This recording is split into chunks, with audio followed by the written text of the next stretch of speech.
Welcome to the Jerusalem Center for Public Affairs Insider Briefing. We hold insider briefings in order to help you, the decision makers, our professional colleagues around the world, and community leaders make more informed decisions about the critical issues facing the Middle East, Israel, and the free world as a whole. Today we're going to talk about the tension between European-Israeli relations. Are they reaching a boiling point? With the increase in terror against Jewish Europeans, anti-Semitism, and the boycott, divestment, and sanctions movements against the Jewish state, the state of Israel, there are many asking questions about what the future holds for European-Israeli relations. Well, joining me is one of the biggest experts in Israel on Israel-European relations, Ambassador Tzvi Mazel, a distinguished ambassador in two European countries, in Sweden and Romania, and the former ambassador to the Arab Republic of Egypt. Welcome, sir. Really good to have you with us. A critical moment in Israeli-European relations. Why? What is the tension point right now at this critical moment on Israeli-European relations? Well, it's a very complicated issue. We in Israel feel that the European Union has adopted more or less what they call the narrative, the Palestinian narrative, you see? And the European Union expresses all the time opinions that correspond to the way the Palestinians present their case.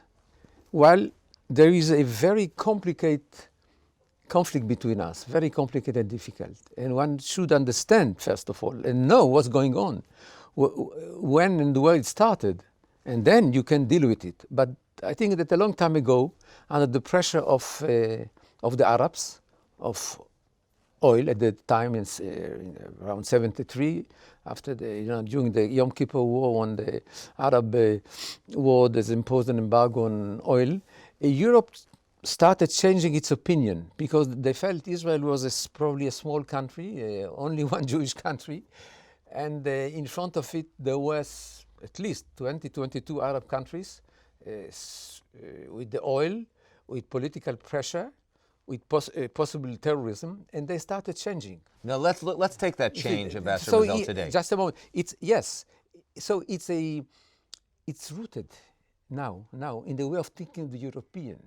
That's the problem. It's a very deep. Yeah. It's a deep-rooted, almost intervention, if you would say, based on, as you pointed out, historical circumstances in the last 45 years. Let's zoom forward to today. France has experienced the worst mass terror attack since the Second World War. France is at the same time pushing a diplomatic solution to the Palestinian-Israeli conflict in the Security Council of the United Nations against the wishes of the Israeli government. Why is France pushing this solution? Also, it's a deep, very difficult problem, but one will try to analyze it. Let me start by saying that the Quai d'Orsay, the Ministry of Foreign Affairs of France, has always been anti-Israel from the beginning. It's a fact. You can go to the 50s, even before, 50s, 60s, 70s, yes.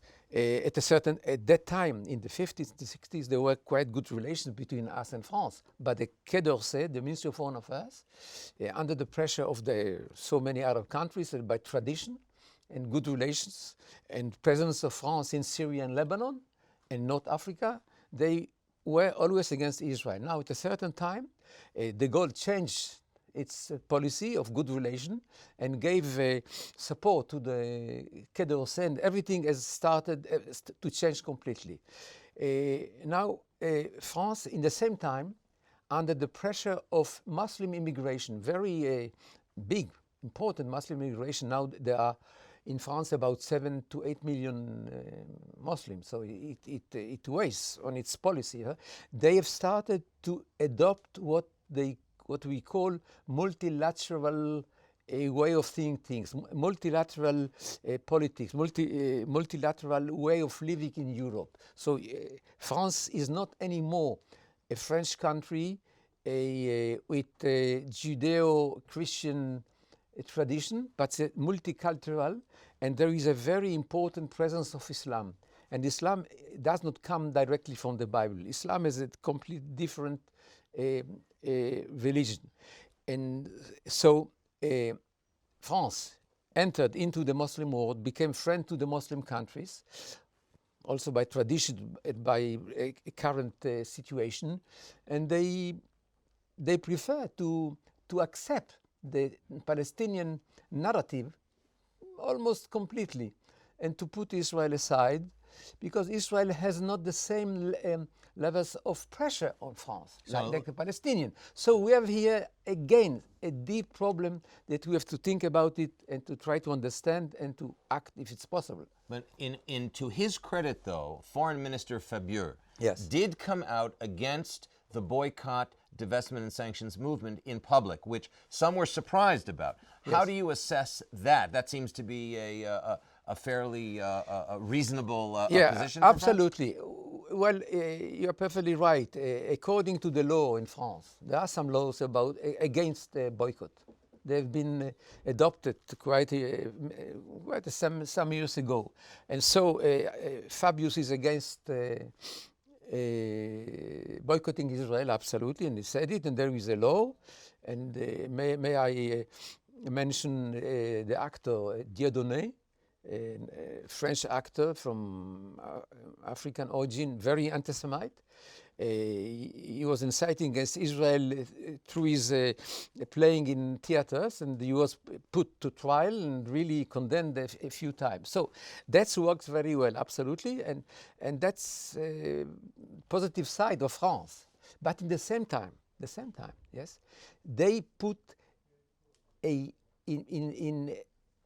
a permanent way a political pressure on Israel to accept the Palestinian narrative.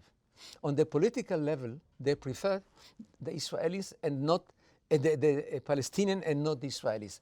But we have a conflict, and one has to understand what is that conflict, what are the roots, and how we can deal with it. This is not being done neither in the government of France, which comes always with pro-Palestinian position, and certainly no in the media. The media is in 90-95% pro-Palestinian, and is distorting every day all the news that come from Israel.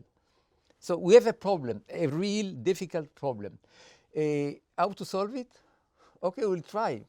But finally, as we might end on a good note, the government in the United Kingdom of David Cameron has come out with an unprecedented enforcement of existing trade law sanctions against BDS.